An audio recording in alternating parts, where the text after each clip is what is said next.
Okay, so for part 2 of our module 2, enzymes. So dito, yung ating clinically significant enzymes. So they are grouped into several categories. Grinop ko siya sa kung saang tissue siya usually mahahanap or saan siya makikita or saan siya ginagamit. Okay, so first is MI profile.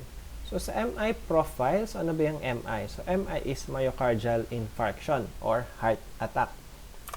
So meron tayong 3 enzymes na pwedeng gamitin para sa ating MI profile or acute myocardial infarction. So pwede siyang gamitin dito pero hindi siya limited or specific for MI only. So meron ditong para sa MI lang pero meron din ditong para sa ibang tissues pa. So, start tayo sa creatine kinase. So, creatine kinase is an enzyme that has a storage of high-energy creatine phosphate in muscle cells. So, the highest activity is in skeletal muscles, heart, and the brain tissues. So, creatine kinase is used to assess myocardial infarctions. So, kapag nagkaroon ka ng heart attack, pwedeng i-measure ang iyong creatine kinase para malaman if So, kapag nagkaroon ka ng chest pain, so chest pain muna, hindi mo naman alam na heart attack yun. So, chest pain, pag nagkaroon ka ng chest pain, pwede kang mag-test ng iyong creatine kinase. At kapag mataas ang creatine kinase, possible na may heart attack or heart attack yung nangyari. So, meron tayong 3 isoenzymes. 3 main isoenzymes ng ating creatine kinase. So, meron pa dyang 2. Pero usually, 3 yung ating binabanggit.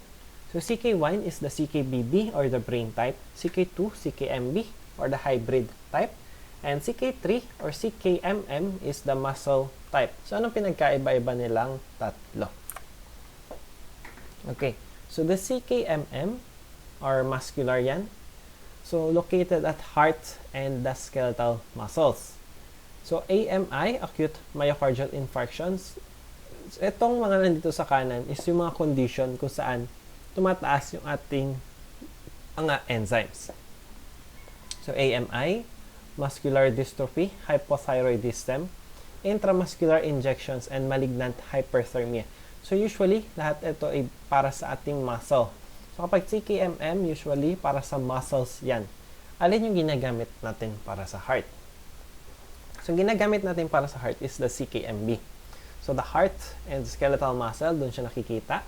And nataas siya or nakikita siya during AMI, ischemia, angina, cardiac surgery, and malignant hyperthermia. Last is the CKBB or the brain, lung, uterus, and colon. So, sa brain, lung, uterus, and colon, dito, if nagkaroon ng damage, makikita natin ang CKBB sa ating system. So, anong conditions yung mga yan? So, CNS shock, cerebrovascular accident, uterine trauma, carcinoma, and malignant hyperthermia. So, ang ating ginagamit for heart attack or AMI, myocardial infarction profile or MI profile is the CKMB. So, itong ginagamit natin. So, focus siya sa heart.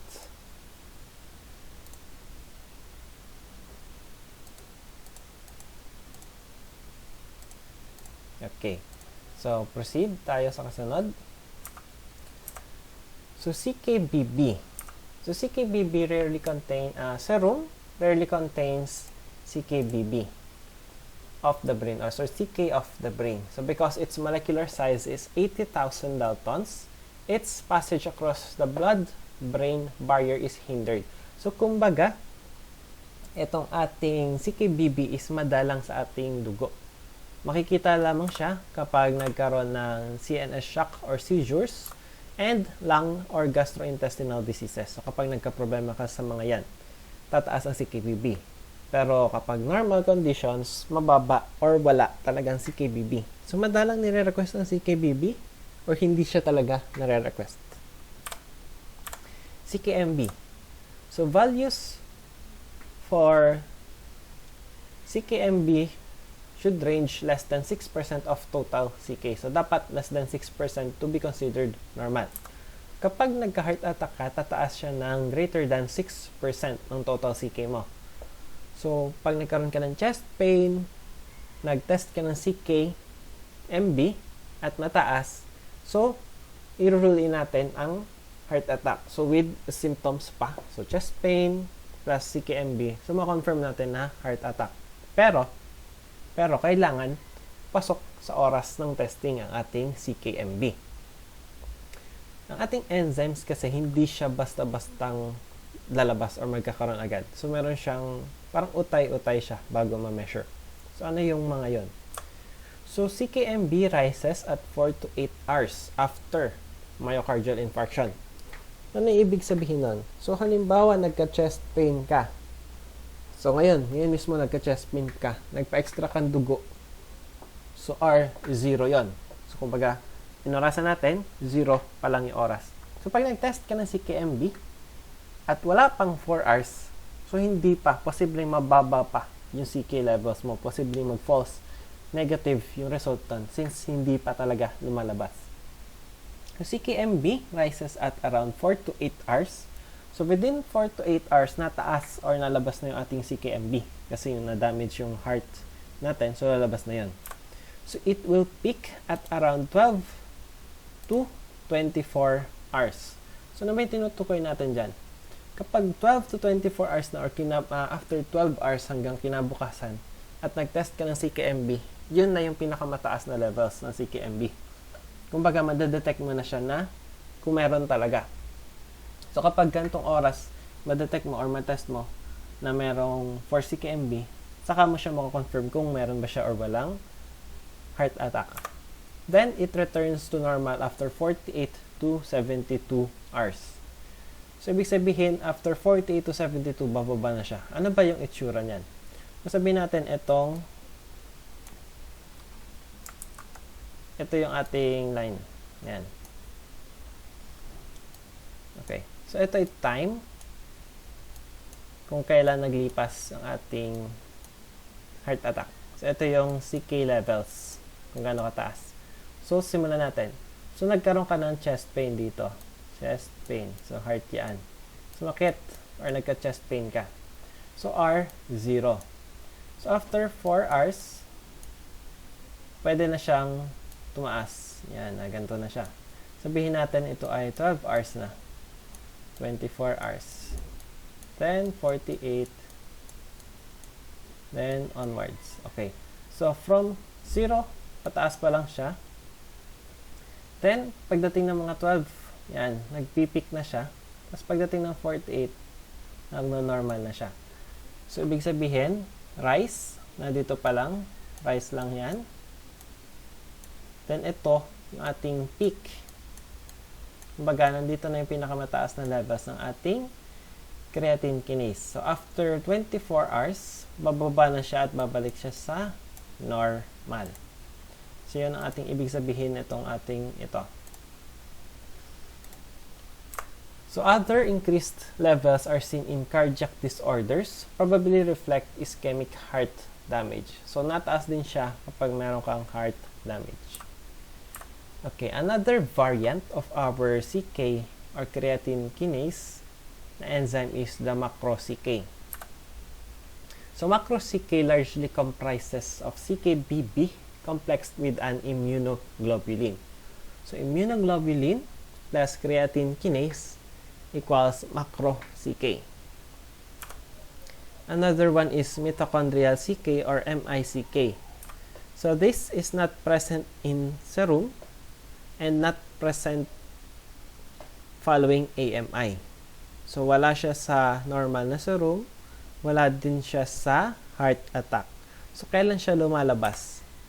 So, nagkakaroon ng mitochondrial CK kapag extensive tissue damage or nabugbog na talaga yung iyong tissues. So, breakdown of mitochondrial and cell wall. So, cellular level damage para lumabas ang ating mitochondrial CK. So, this appears to be an indicator of a severe illness. So, severe or grabe para lumabas ang ating mitochondrial CK. CK. So next, aspartate aminotransferase.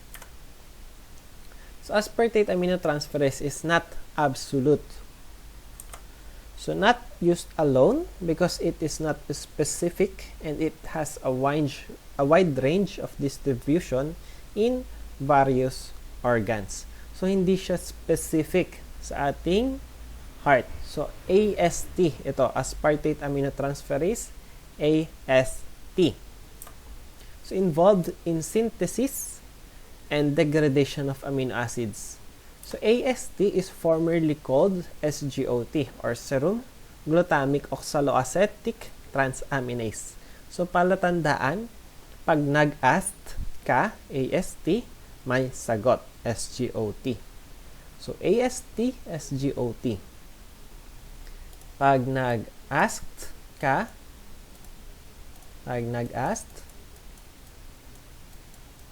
may sagot, SGOT. Okay, gets? So, pag nag-AST, may sagot. So, highest activity in cardiac, liver, and skeletal muscles. So, dun siya madami ang concentration. Okay, so major clinical uses of aspartate aminotransferase is myocardial infarction, hepatocellular disorders, so viral hepatitis. Kapag may viral hepatitis ka, 100 times upper limits of normal. So, ibig sabihin, 100 times ng normal or upper limit pa. So, limit, di ba, normal, may normal range tayo. So, 100 times yung itinataas niya sa normal. So, kapag ganun, yung nakita mong level, suspect viral hepatitis. So, kapag cirrhosis naman, 4 times upper limits of normal. Kapag skeletal muscle disease, 4 times upper limits of normal. So, AST is also a marker for AMI. So, kagaya ng ating CK, meron din siyang ranges kung kailan siya tataas. So, they rise at 8 to 12 hours, peak at 24, and return to normal within 5 days. So, ganun ulit, para siyang curve or graph.